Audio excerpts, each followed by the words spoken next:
ఫోటోలో కనిపిస్తున్న ఈమె పేరు లత. మెదక్ జిల్లా హవేలీ గన్పూర్ మండలం శేర్నాపూర్కి చెందిన శ్రీనుతో వివాహం జరిగింది. కొన్ని రోజుల పాటు సాగిన వీరి దాంపత్య జీవితంలో మూడో వ్యక్తి ఎంటర్ అయ్యాడు.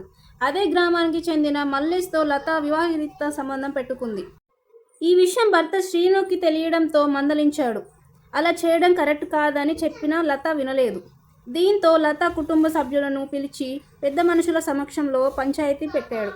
అయినా కానీ ఇటు భర్త అటు కుటుంబ సభ్యులు చెప్పిన మాట లెక్క చేయకుండా మల్లేష్తో వివాహిత సంబంధం కొనసాగించింది. రోజు ఇదే విషయం పైన భార్యాభర్తల మధ్య గొడవలు జరిగాయి. ఎంత చెప్పినా తీరు మార్చుకొని లత పెద్ద ప్లాన్ వేసింది. వివాహిత సంబంధానికి అడ్డుగా ఉన్న భర్తని కడతేర్చాలని ప్రియుడితో కలిసి పథకం వేసింది. దానికోసం అదే గ్రామానికి చెందిన మోహన్కు 50,000 రూపాయల సుపారీ ఇచ్చింది. ముగ్గురు కలిసి ఏప్రిల్ 14 మధ్యాహ్నం శ్రీనుని కలిశారు. నీతో మాట్లాడాలి అని చెప్పి శ్రీనుని బైతల్లోని అటవీ ప్రాంతానికి తీసుకొని వెళ్లారు.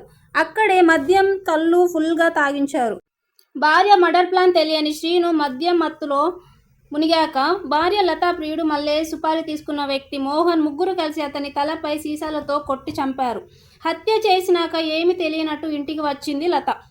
ఏప్రిల్ 28న తన భర్త కనిపించడం లేదు అని పోలీసులకు ఫిర్యాదు చేసింది లత. కేసు నమోదు చేసుకున్న పోలీసులు దర్యాప్తును ప్రారంభించారు.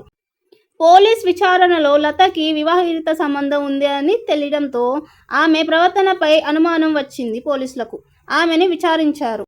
ముందు తనకి ఏమీ తెలియనట్టే నటించి తర్వాత పోలీసులు వాళ్ళ స్టైల్లో విచారణ చేయడంతో మర్డర్ చేసినట్టు ఒప్పుకుంది లత.